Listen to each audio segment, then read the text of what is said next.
Michael Massee was, I mean, to put it mildly, beside himself. He was broken by the experience of having pulled the trigger. I don't think he could have taken on any greater responsibility on his own shoulders, although it was not by any means his fault. Plain and simple, and it wasn't his job to be responsible for that particular weapon.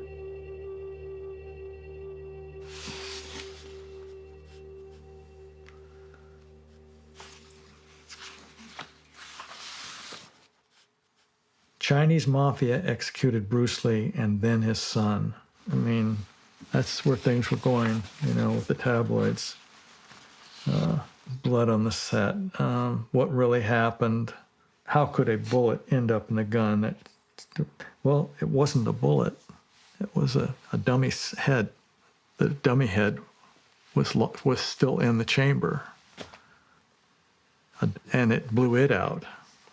What occurred was that there was a dummy bullet loaded 2 weeks before that had lodged a real bullet in the barrel of the gun.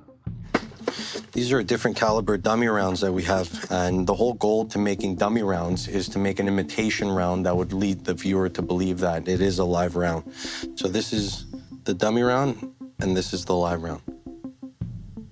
Even though this is a dummy round and it's had the gunpowder removed, the primer hasn't been removed or struck. When we do a dummy round, it's always important to remove the primer cap from the center. What happened on the Crow was when they put the dummy round in, they forgot to remove the primer. And what happens is, again, that primer has enough force to dislodge the lead round and actually push it into the barrel.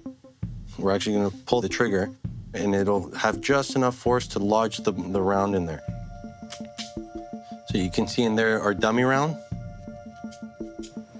We'll index it. 3, 2, 1. So just with that simple action, that little snap, the cap's gone off, no gunpowder, but what we'll be able to prove is the hung round inside the barrel. Inside that barrel, we have the obstruction. But if you look down the barrel, you'll notice that there's no light coming through. So that would tell me that there's an obstruction. In this case, a lead round, a hollow point. That's the one thing they didn't do. They didn't check the barrel for an obstruction. The problem with that is when you put a blank in there, then after whatever's in there, be it rock, dirt, or a hung round, that round comes out flying at 3,000 to 5,000 PSI. So when we're ready, I'll put a round in here. It's gonna be a blank, a half-load blank. This is it. There's no lead projectile. It's just crimped at the end, but it's got powder. The crimp's hot, but this produces enough powder to push this lead round into that board through 2 inches of plywood. So when we're ready, 3, 2, 1. The round's gone off. I can go check down range. We can actually see the round that punctured through it.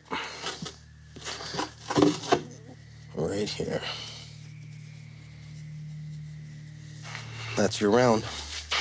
That was the hung round that got pushed into the barrel with just the primer cap. And what you can see is, I don't know if you can see the striations, but it actually fired the round. So this would definitely be a lethal round. This would be something you don't get up from.